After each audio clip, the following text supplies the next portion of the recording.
चार घमंडी परियां और जादुई चॉकलेट। बहुत समय पहले की बात है। परीलोक में एक रानी परी रहती थी। रानी परी की चार बेटियां थी। पहली परी का नाम बुलबुल परी था, दूसरी परी का नाम कोयल परी था, तीसरी परी का नाम मैना परी था और चौथी परी का नाम मोरनी परी था। रानी परी की चारों बेटियां दिखने में बहुत खूबसूरत थी और उनके बाल बहुत लंबे थे। उन चारों को अपनी खूबसूरती और अपने बालों पर बहुत घमंड था। चारों परियों को भी परीलोक में उनसे कोई खूबसूरत परी या लंबे बालों वाली परी नजर आती थी तो चारों अपनी जादुई छड़ी की मदद से उस परी का चेहरा काला कर देती थी और बाल छोटे कर देती थी।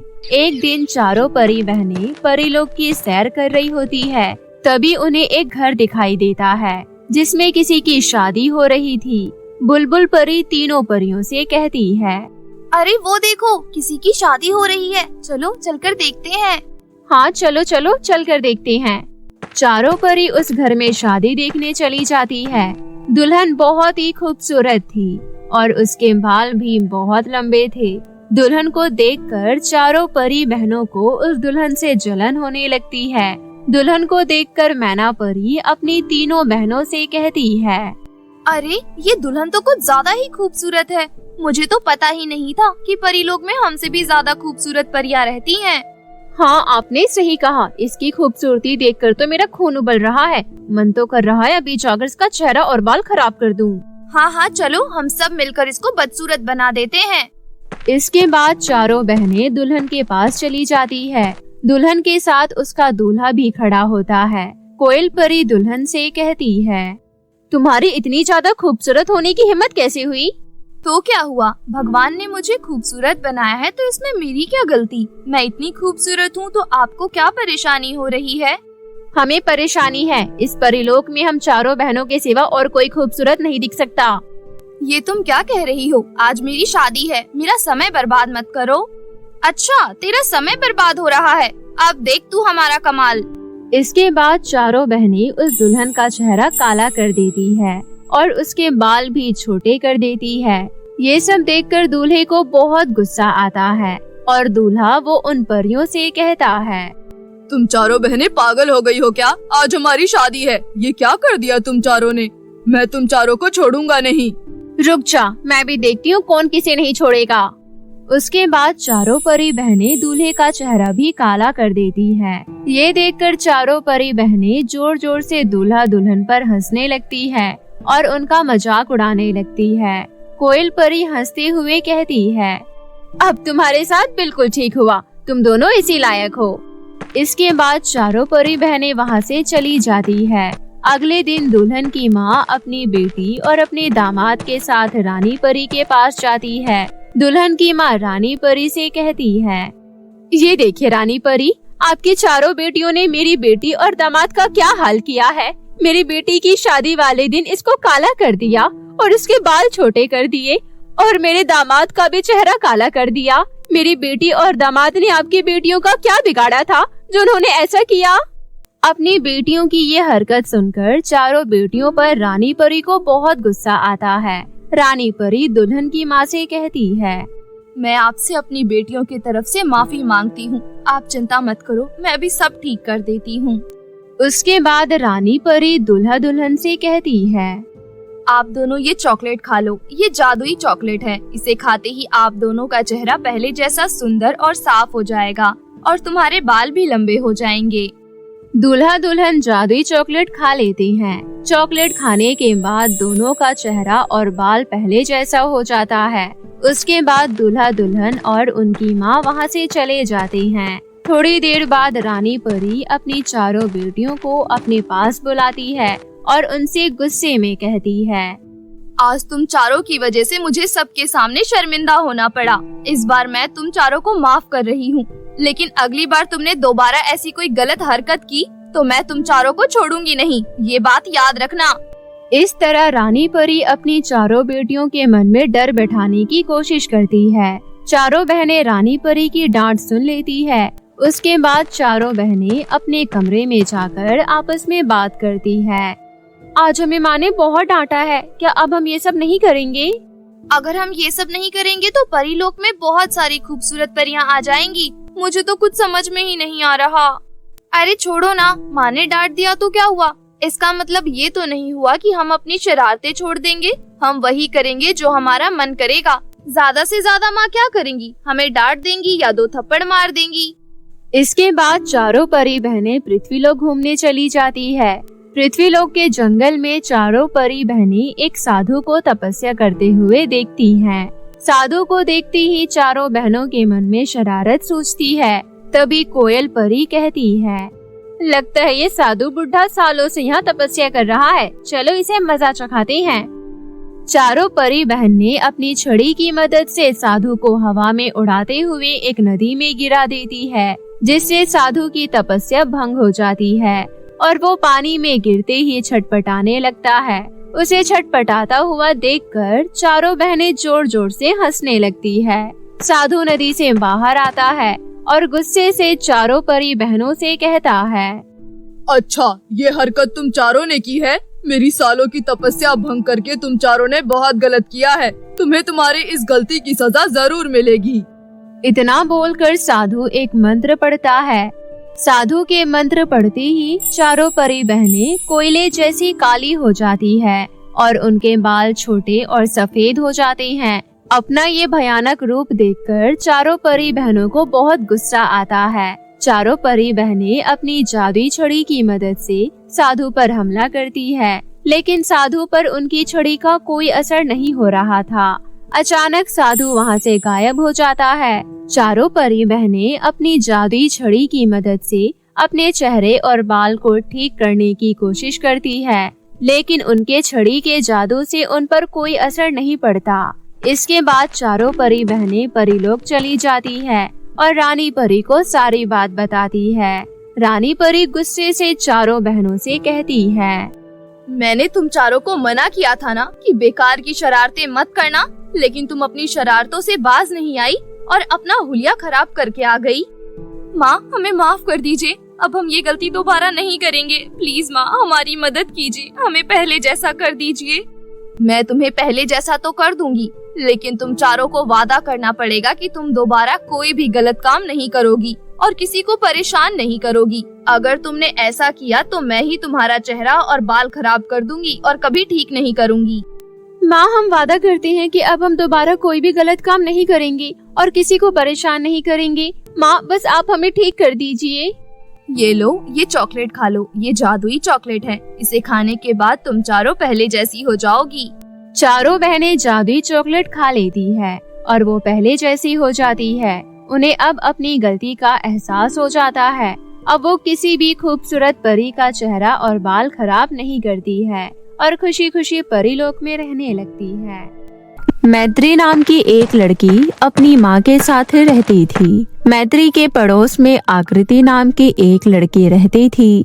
मैत्री और आकृति बहुत अच्छे दोस्त थे, लेकिन दोनों की आर्थिक स्थिति में जमीन आसमान का फर्क था। मैत्री बहुत गरीब थी, वहीं आकृति बहुत ही अमीर घराने से आती थी।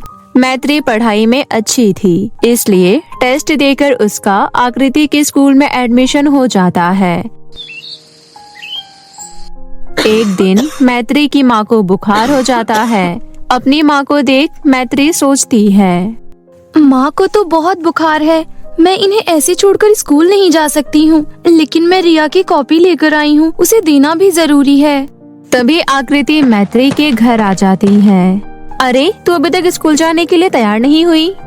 नहीं आकृति, मैं आज स्कूल नहीं जा पाऊंगी। दरअसल मेरी माँ बीमार है। ठीक है, मैं रिया की कॉपी लेकर आई थी, मैं तो जा नहीं पाऊंगी, इसलिए तू उसे उसकी कॉपी दे दियो। आकृति मैत्री से कॉपी लेकर स्कूल चली जाती है। स्कूल में आकृति रिया के पास कॉपी लेकर जाती है। रिया, ये ले अपनी कॉपी। आज मैत्री नहीं आ पाई, इसलिए उसने तेरी कॉपी मुझे दे दी। तभी वहाँ पर उसके क्लास की कुछ घमंडी लड़कियाँ आती है और आकृति से कहती है, आकृति, तू इतनी अमीर है लेकिन फिर भी 2 टके की नौकरानी की बेटी तेरी दोस्त है। तू हर रोज नए और अच्छे कपड़े पहनती है और वही नौकरानी की बेटी मैत्री का ड्रेसिंग सेंस इतना बुरा है। तुझे उसके साथ बाहर निकलने में अजीब नहीं लगता क्या? तुझे नहीं लगता कि तू उसके साथ बाहर जाती है तो लोग तेरे पर हंसते होंगे?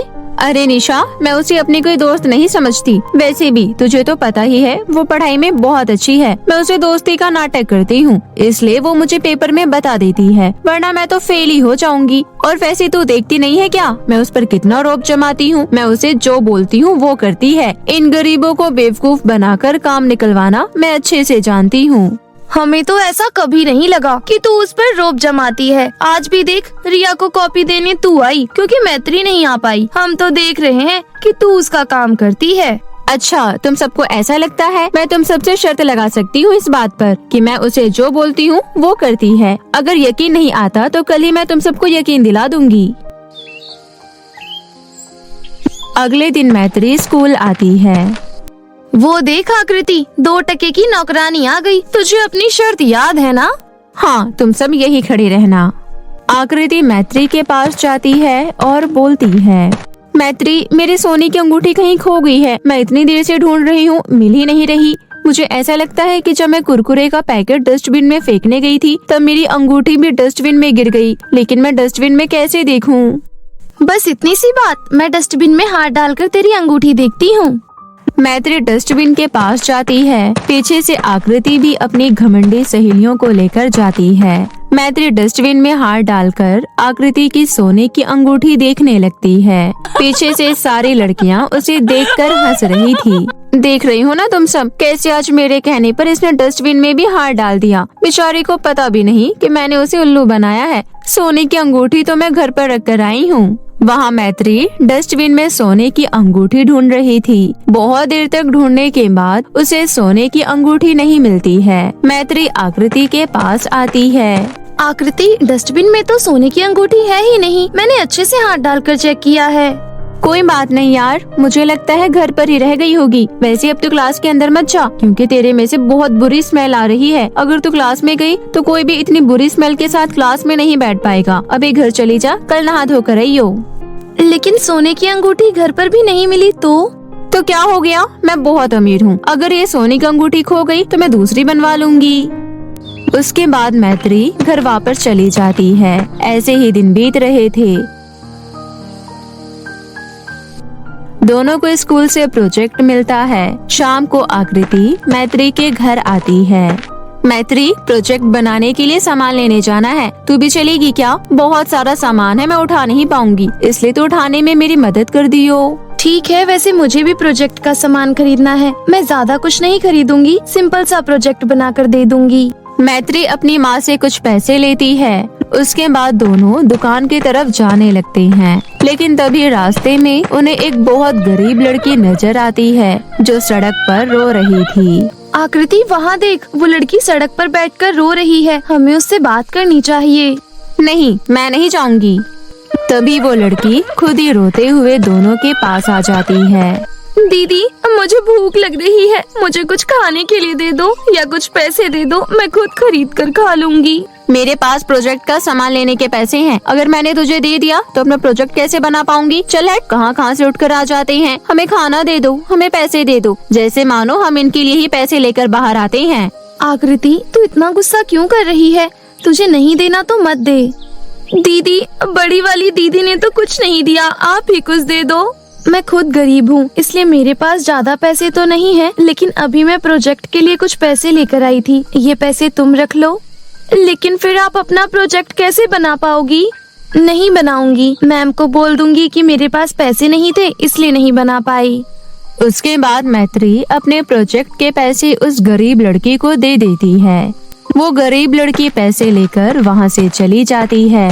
सच में तू बेवकूफी रहेगी। अब मैं समझी, गरीब लोग अपनी बेवकूफी की वजह से गरीब रहते हैं। तुझे क्या जरूरत थी उसकी मदद करने की? इन लोगों का तो रोज का यही नाटक होता है। अभी तेरे से पैसे लेकर गई है ना, अपनी माँ को दे देगी। इन लोगों के माँ बाप इन्हें बाहर भीख मांगने के लिए भेजते हैं। ये सब मुझे नहीं पता, बस मुझे उसकी बातों में सच्चाई लगी तो मैंने दे दिया। तू भी कभी किसी की मदद करके देख, तुझे भी बहुत अच्छा लगेगा। बड़ा, मैं इन लोगों की मदद करूंगी। अब बस यही काम रह गया है ना। मैं तो इनकी तरफ देखना भी पसंद नहीं करती हूँ। मैत्री आकृति को बहुत समझाने की कोशिश करती है, लेकिन वो अपने ही घमंड में चूर थी। कुछ दिन बीत जाते हैं और आकृति का जन्मदिन आ जाता है। वो अपनी क्लास की सभी लड़कियों से बोलती है, आज शाम को मेरे जन्मदिन की पार्टी है। क्लास के सभी बच्चे मेरे जन्मदिन की पार्टी में आना और हाँ, अच्छे ब्रांडेड कपड़े पहन कर आना, गरीबों जैसे बनकर मत आ जाना। आकृति, ये तू हमें बोल रही है? हम गरीब नहीं हैं, बल्कि हमारे पास तो बहुत सुंदर महंगे कपड़े हैं। अगर तुझे बोलना ही है तो तू अपनी सहेली मैत्री को बोल, जिसके साथ तू सारा दिन घूमती रहती है। अरे हाँ, ये तो मैं भूल ही गई थी। उसके बाद आकृति मैत्री से कहती है, मैत्री यार, तू बहुत गरीब है, तुझे पार्टी में लोग देखेंगे तो मेरा मजाक बन जाएगा। कल प्लीज तू मेरे जन्मदिन की पार्टी में आसपास भी मत रहियो, तू मेरे घर के पास ही रहती है, इसलिए मैं तो कहती हूँ तू घर से बाहर भी मत निकलियो। अगर मेरी वजह से तेरा मजाक बन जाएगा तो मैं तेरी जन्मदिन की पार्टी में नहीं आऊंगी।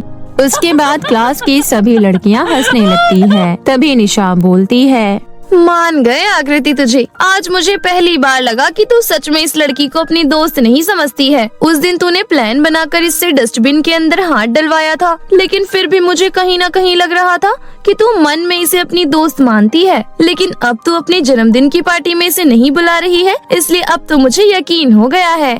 ये सुनकर मैत्री समझ जाती है कि उस दिन सोने की अंगूठी खो जाने की बात झूठी थी। मैत्री को इस बात पर बहुत गुस्सा आता है। मुझे तो लगता था कि तू मेरी दोस्त है, लेकिन तूने तो मुझे नौकरानी बनाकर अपने साथ रखा था। उस दिन तूने मेरे से झूठ बोलकर डस्टबिन में हाथ डलवाया था। मुझे इस बात से कोई प्रॉब्लम नहीं है कि मैंने डस्टबिन में हाथ डाला, बल्कि मुझे इस बात का दुख है कि जिसे मैं इतना अच्छा दोस्त मानती थी उसने मेरे से झूठ बोला। उस दिन तुझे पता भी है, मैं हर वक्त तेरी सोने की अंगूठी के बारे में सोचती रही, और यहाँ तो इन लड़कियों के साथ बैठकर मेरा मजाक बना रही थी। अब मैं तेरे से कभी बात नहीं करूँगी। स्कूल की छुट्टी हो जाती है और सारे बच्चे अपने घर जाने लगते हैं। मैत्री बहुत दुखी थी, इसलिए रोते रोते वो एक जंगल की तरफ चली जाती है। आकृति को ही बस मैं अपनी दोस्त मानती थी, लेकिन आज मुझे उसकी असलियत पता चल गई। मैं उसे अपनी अच्छी दोस्त मानती थी, लेकिन वो तो मुझे नौकरानी समझती थी।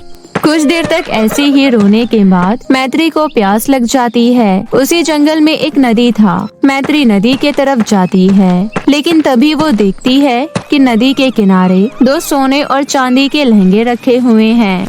ये लहंगा कितना सुंदर है, लेकिन ये किसका हो सकता है? और कोई अपना इतना सुंदर लहंगा यहाँ कैसे छोड़कर जा सकता है? तभी जादुई सोने के लहंगे से आवाज आती है, हम दोनों जादुई सोने और चांदी के लहंगे हैं। ये सुनकर मैत्री हैरान रह जाती है। ये सुनकर हैरान हो गई ना? हमें पता है आज से पहले तुमने जादुई सोने और चांदी के लहंगे के बारे में नहीं सुना होगा। हाँ, हम तुम्हारे बारे में सब कुछ अच्छे से जानते हैं। हमें पता है तुम बहुत गरीब हो और लोग तुम्हारे गरीबी का बहुत मजाक बनाते हैं। अगर तुम सोने का लहंगा अपने साथ लेकर जाओगी तो तुम इस गाँव की सबसे अमीर लड़की बन जाओगी। यहाँ तक कि बड़े बड़े जमींदार और मुखिया भी तुम्हारे सामने फीके पड़ जाएंगे। मैत्री, अगर तुम चांदी के लहंगे को अपने साथ लेकर जाओगी तो तुम ये लहंगा पहनकर किसी बीमार व्यक्ति के ऊपर हाथ रखोगी तो वो तंदुरुस्त हो जाएगा। अब तुम बताओ तुम्हें क्या चाहिए? मैत्री कुछ वक्त सोचती है और बोलती है, मुझे लगता है कि मुझे चांदी का लहंगा लेना चाहिए, क्योंकि गांव में बहुत से ऐसे गरीब लोग हैं जो अपनी बीमारी का इलाज नहीं करवा पाते हैं और मौत के घाट उतर जाते हैं। इसलिए मैं अपने साथ चांदी के लहंगे को लेकर जाना चाहती हूँ। मैत्री की समझदारी देख सोने और चांदी के लहंगे बहुत खुश होते हैं। मैत्री, तुम हम दोनों को अपने साथ लेकर जा सकती हो। मैत्री बहुत खुश होती है। वो दोनों लहंगे को अपने साथ लेकर अपने घर जाती है। जैसे ही मैत्री सोने और चांदी का लहंगा लेकर अपने घर आती है, उसकी छोटी सी कुटिया एक बड़े से आलीशान घर में बदल जाती है। अरे वाह, जादुई लहंगा, तुम्हारे तो घर में आते ही चमत्कार दिखना शुरू हो गया। मैत्री जादुई सोने के लहंगे की मदद से एक बहुत बड़ा मॉल खोलती है। दोनों माँ बेटी साथ मिलकर अपना सारा काम संभालती है। साथ में मैत्री अपनी पढ़ाई भी जारी रखती है। वहीं दूसरी तरफ चांदी के लहंगे की मदद से वो गरीब लोगों की बीमारी को भी ठीक करती है। इसी तरह दिन बीत रहे थे। एक दिन आकृति बहुत बीमार पड़ गई थी। आकृति के मम्मी पापा बड़े से बड़े डॉक्टर के पास आकृति को लेकर गए, लेकिन कोई उसे ठीक नहीं कर पाया। आखिर में रोते हुए आकृति की माँ आकृति को मैत्री के पास लेकर आती है। मैत्री बेटी, गांव में तुमने बहुत से बीमार लोगों को ठीक किया है। अब मेरी बेटी को तुम्हारी जरूरत है। मैत्री आकृति की तरफ देखती है और सब कुछ भूलकर चांदी का लहंगा पहन लेती है और आकृति को ठीक कर देती है। ठीक होने के बाद आकृति अपने किए पर मैत्री से माफी मांगती है। मैत्री आकृति को माफ तो कर देती है, लेकिन फिर से कभी उसे अपनी दोस्त नहीं बनाती है। इस तरह मैत्री के जीवन में सब कुछ ठीक हो जाता है और वो एक हंसी खुशी जीवन व्यतीत करने लगती है। जादुई गोटेदार लहंगा। ये कहानी है एक प्यारी सी लड़की पारुल की, जो अपने माता पिता के साथ यमुना नदी किनारे बसे आगरा शहर में रहती थी। पारुल के पिता मनोहर एक प्राइवेट कंपनी में काम करते थे और माँ सुलेखा एक हाउसवाइफ थी। पारुल को पढ़ाई के साथ साथ डांस का बहुत शौक था। वो अक्सर स्कूल में डांस कंपटीशन में भाग लिया करती थी और प्रथम स्थान प्राप्त करती। पारुल के माता पिता उसकी इस उपलब्धि पर बहुत खुश होते। उनका जीवन हंसी खुशी बीत रहा था, पर एक दिन दिल का दौरा पड़ने से सुलेखा हमेशा के लिए दुनिया से अलविदा कह गई। माँ सुलेखा की मौत पर पारुल फूट फूट कर रोने लगी। ऐसे ही कुछ दिन बीत गए। पारुल माँ को याद कर अक्सर रोती रहती। बाबा, माँ कहाँ चली गई? मुझे उनकी बहुत याद आती है। बाबा, माँ को वापस लेकर आओ ना। अपनी मासूम बच्ची पारुल की बात का मनोहर के पास कोई जवाब नहीं था, लेकिन वो अपनी बेटी की हालत को देख बहुत परेशान हो गया।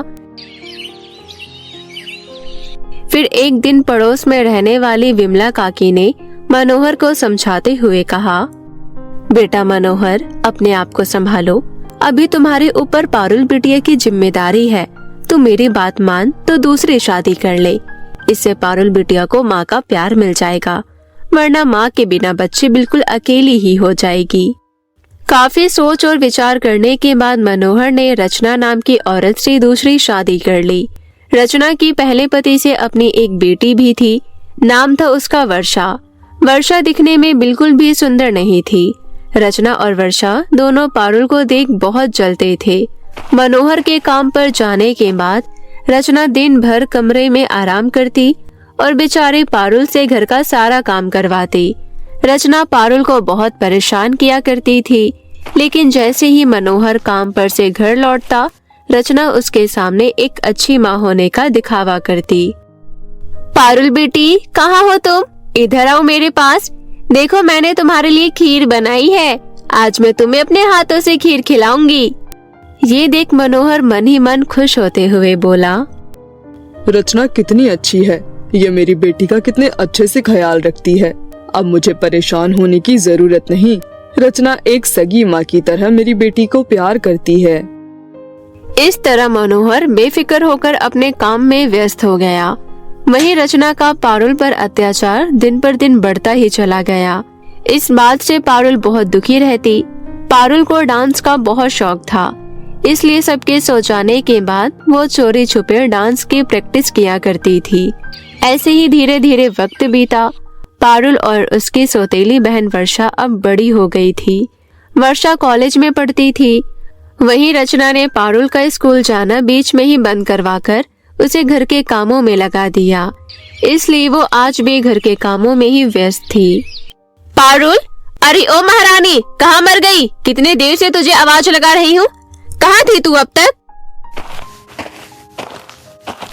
माँ, मैं आंगन की सफाई कर रही थी। तूने अभी तक वर्षा बिटिया को नाश्ता क्यों नहीं दिया? तुझे पता नहीं उसके कॉलेज जाने का टाइम हो रहा है? माँ, मैंने नाश्ता बना दिया है। बना दिया है तो गर्मा गर्म नाश्ता देती क्यों नहीं? जब देखो सारा दिन भर बस इधर उधर घूमती रहती है। अब मेरा मुंह क्या देख रही है? जा जाकर मेरी बिटिया को नाश्ता दे। 2 दिन से गंदे कपड़े पड़े हुए हैं, तूने अभी तक वो भी नहीं धोए। कामचोर कहेगी। ऐसा कहकर रचना अपने कमरे में चली गई। वहीं पारुल ने अपनी सौतेली बहन वर्षा को गर्मा गर्म नाश्ता दिया। नाश्ता करते हुए वर्षा बोली, हाँ, ये भी कोई नाश्ता है? छी, कितना बेस्वाद है। माँ, जल्दी इधर आओ। क्या हुआ मेरी बिटिया रानी? माँ, देखो ना, इस पारुल की बच्ची ने कितना बकवास नाश्ता बनाया है। मुझे 1000 रुपए दे दो, मैं कॉलेज की कैंटीन में कुछ खा लूंगी। सत्यानाश हो इस लड़की का। एक भी काम ढंग से नहीं करती। ये लो बेटी 1000 रुपए, तुम्हें कॉलेज जाने में देरी हो रही होगी ना, तुम जाओ, इसकी तो मैं अभी अच्छे से खबर लेती हूँ। वर्षा 1000 रुपए का नोट लेकर खुश होते हुए कॉलेज चली गई। वहीं रचना पारुल पर चिल्लाते हुए बोली, अरे ओ महारानी, कहाँ मर गई? जल्दी इधर आ, आज तेरी वजह से मेरा 1000 रुपए का नुकसान हो गया। कहाँ मर गई? आज तेरी खैर नहीं। पारुल बाथरूम में कपड़े धो रही थी। वो बाहर आते हुए बोली, क्या हुआ माँ? तभी रचना पारुल के गाल पर जोरदार तमाचा मारते हुए बोली, दिन भर मुफ्त का चढ़ती रहती है, लेकिन एक भी काम ढंग से नहीं करती। आज तेरी वजह से मेरी बेटी भूखी ही कॉलेज चली गई। पर माँ, मैंने तो नाश्ता वर्षा की पसंद का ही बनाया था। अगर उसे आज खाना अच्छा नहीं लगा तो इसमें मेरी क्या गलती? वैसे भी घर का सारा काम मैं अकेली ही करती हूँ। क्या कहा तूने? अपनी बकवास बंद कर। मुझसे ज्यादा जवान लड़ाने की जरूरत नहीं है, नहीं तो मार मार कर तेरी चमड़ी उधेड़ दूंगी, समझी? अब जा यहाँ से और जल्दी से घर का सारा काम निपटा। शाम को जब वर्षा कॉलेज से घर लौटी तो खुश होते हुए माँ रचना से बोली, अरे माँ, आपको पता है हमारे शहर में एक हफ्ते बाद डांस कंपटीशन होने वाला है। अरे तो इसमें इतना खुश होने वाली क्या बात है? माँ, आप पूरी बात सुनोगी तो खुशी से नाचने लगोगी। आपको पता है शहर के जाने माने बिजनेसमैन मुकेश ओबरॉय का हैंडसम बेटा राहुल ओबरॉय डांस कंपटीशन में चीफ गेस्ट बनकर आ रहे हैं। जो डांस कंपटीशन को जीतेगा उसे पूरे 50,000 रुपए का इनाम दिया जाएगा। इतना ही नहीं, विजेता को राहुल ओबरॉय के साथ डिनर करने का मौका भी मिलेगा। अरे वाह, ये तो तूने मुझे बहुत अच्छी खबर सुनाई। बिटिया, ये कंपटीशन तो तू ही जीतेगी। चल बेटी, मैं तुझे ब्यूटी पार्लर लेकर चलती हूँ। अभी से तू अपना फेशियल करवाना शुरू करवा ले। एक हफ्ते बाद तेरा चेहरा ग्लो करने लगेगा। फिर देखना, बिजनेसमैन का बेटा तुझे देखते ही तुझ पर लट्टू हो जाएगा। दोनों माँ बेटी मन ही मन बहुत खुश हो रही थी। पास में खड़ी पारुल डांस कंपटीशन की बात सुन खुश होते हुए बोली, माँ, मुझे भी डांस कंपटीशन में हिस्सा लेना है। मुझे भी डांस करने का बहुत शौक है। देखो माँ, ये मेरी बराबरी करना चाहती है। ये मूंग और मसूर की दाल। डांस कंपटीशन की विजेता मैं ही बनूंगी और राहुल ओबरॉय को अपने रूप के जाल में फंसाकर उससे शादी करूंगी। अब तू खड़ी खड़ी हमारा मुंह क्या देख रही है? जा यहाँ से। हाँ। पारुल उदास होते हुए अपने कमरे में चली गई। तब रचना बोली, तू चिंता मत कर वर्षा बिटिया, मैं भी देखती हूँ ये मनहूस कैसे कंपटीशन में हिस्सा लेती है। पारुल घर का काम जल्दी खत्म कर हर रोज डांस की प्रैक्टिस करने लगी। फिर देखते ही देखते डांस कंपटीशन का दिन भी आ गया। सुबह सुबह जब पारुल सौतेली माँ रचना के कमरे में चाय लेकर गई, तब जानबूझकर रचना ने पारुल के पैरों में गर्म चाय गिरा दी। पारुल दर्द से बुरी तरह चिल्ला उठी, मेरा पैर! मुझे बहुत जलन हो रही है माँ। ओह हाय राम, मैंने क्या कर दिया? पता नहीं ये चाय तुम्हारे पैर पर कैसे गिर गई। मुझे माफ करना पारुल बिटिया। रो मत बेटी, मैं अभी डॉक्टर को बुला कर लाता हूँ, सब कुछ ठीक हो जाएगा। कुछ देर बाद पारुल के पिता मनोहर डॉक्टर को लेकर घर पहुँचे। डॉक्टर ने पारुल के पैरों को जांचा। उसके पैरों में बुरी तरह छाले पड़ चुके थे और वो चल भी नहीं पा रही थी। डॉक्टर ने कुछ दवाइयाँ दी और आराम करने को कहा। पारुल बहुत दुखी हो गई। उसका बड़ा मन था डांस कंपटीशन में भाग लेने का। मेरा भी बड़ा मन था डांस कंपटीशन में हिस्सा लेने का। मैं इतने दिनों से डांस की प्रैक्टिस कर रही थी। रोते नहीं बिटिया, अगली बार भाग ले लेना। ऐसे मौके जिंदगी में बार बार आ जाएंगे। अभी तुम आराम करो, मैं किसी काम से बाहर जा रहा हूँ, थोड़ी देर बाद लौटूंगा। कुछ देर बाद पारुल को घर में अकेला छोड़ रचना अपनी बेटी वर्षा को अपने साथ लेकर डांस प्रतियोगिता में हिस्सा लेने जा पहुंची। पारुल अकेले कमरे में दर्द से कराहती हुई अपने स्वर्गवासी माँ को याद कर रोने लगी। माँ, अगर तुम यहाँ होती तो मेरे साथ ऐसा कुछ नहीं होता। जब तुम थी तो मैं हर डांस कंपटीशन में हिस्सा लेती थी और मुझे तुम कितने प्यार से तैयार करती थी। तुम मुझे छोड़कर क्यों चली गई माँ? क्यों चली गई? वापस लौट आओ ना माँ। ये कहते हुए पारुल रोने लगी। तभी कमरे में एक तेज रोशनी फैल गई और उसे अपने स्वर्गवासी माँ की आत्मा दिखाई देने लगी। मेरी बच्ची, तुम चिंता क्यों करती हो, मैं हूँ ना, तुम डांस कंपटीशन में जरूर भाग लोगी। पर कैसे माँ? ये देखो माँ, मेरे पैर कितना जल गया है। सब कुछ ठीक हो जाएगा, हिम्मत रखो बेटी। ये कहते हुए पारुल की स्वर्गवासी माँ के हाथों में एक चमचमाता हुआ गोटेदार लहंगा प्रकट हो गया। ये लो बेटी, इस लहंगे को जल्दी से पहन लो, ये लहंगा जादुई है। अरे वाह माँ, ये तो गोटेदार लहंगा है। मैंने ऐसा लहंगा पहले कभी नहीं देखा। कितना सुंदर है। बेटी, अब तुम जल्दी से ये लहंगा पहनकर तैयार हो जाओ, डांस कंपटीशन शुरू होने ही वाला है। इस लहंगे को पहनते ही तुम्हारे पैर के छाले बिल्कुल ठीक हो जाएंगे। पारुल ने जैसे ही जादुई गोटेदार लहंगे को पहना, उसके पैरों के सभी छाले ठीक हो गए। ये देख पारुल खुशी से झूम उठी। इतना ही नहीं, पारुल स्वर्ग से उतरी अप्सरा की तरह सुंदर लग रही थी। बिटिया, तुम इस जादुई गोटेदार लहंगे में बहुत प्यारी लग रही हो। भगवान तुम्हें सभी मुसीबत से बचाए और सदा तुम्हें खुश रखे। इतना कहकर पारुल की माँ सुलेखा की आत्मा गायब हो गई। उसके बाद पारुल जादुई लहंगे के जादू से डांस कंपटीशन में हिस्सा लेने पलक झपकते ही जा पहुंची। डांस कंपटीशन शुरू हो चुका था। जैसे ही पारुल डांस करने स्टेज पर पहुंची, सभी लोग उसकी सुंदरता की खूब तारीफ करने लगे। और जब पारुल ने डांस करना शुरू किया, सभी उसका सुंदर डांस देख हैरान रह गए। यहाँ तक कि जज बनकर आए बिजनेसमैन का बेटा विवेक ओबरॉय भी पारुल की सुंदरता और डांस देखकर उस पर मोहित हो गया और उसे अपना दिल दे बैठा। वहीं रचना और उसकी बेटी वर्षा पारुल को वहां देख जल भुन गई। इतनी सुंदर लड़की आखिर है कौन? ये तो दिखने में पारुल जैसी लग रही है। माँ, जरा ध्यान से देखो, ये पारुल ही है। क्या? पर इस करमचली का पैर कैसे ठीक हो गया और इसके पास इतना सुंदर गोटेदार लहंगा आया कहाँ से? अब मेरा क्या होगा माँ? सब लोग तो उसका डांस देखकर तालियां बजा रहे हैं। विवेक ओबरॉय भी बस उसी को देखे जा रहा है। दोनों माँ बेटी आपस में बातें कर ही रही थी। तभी डांस खत्म होते ही विवेक ओबरॉय ने स्टेज पर जाकर पारुल को डांस प्रतियोगिता का विजेता घोषित किया। ये देख दोनों माँ बेटी मुंह बनाते हुए घर वापस लौट आई। फिर अगली सुबह विवेक ओबरॉय अपने पिता मुकेश ओबरॉय के साथ एक बड़ी सी गाड़ी में बैठकर पारुल के घर गए और पारुल के पिता मनोहर से मुकेश ओबरॉय ने अपने बेटे विवेक ओबरॉय के लिए उनकी बेटी पारुल का हाथ मांगा। इतने बड़े घर का रिश्ता खुद घर चलकर आता देख मनोहर फूला ना समाया और रिश्ते के लिए खुशी खुशी हाँ कर दी। और कुछ दिनों बाद पारुल और विवेक की शादी बड़े ही धूमधाम से हो गई। वहीं दूसरी ओर पारुल की सौतेली माँ रचना और सौतेली बहन वर्षा दोनों हाथ मलती रह गई।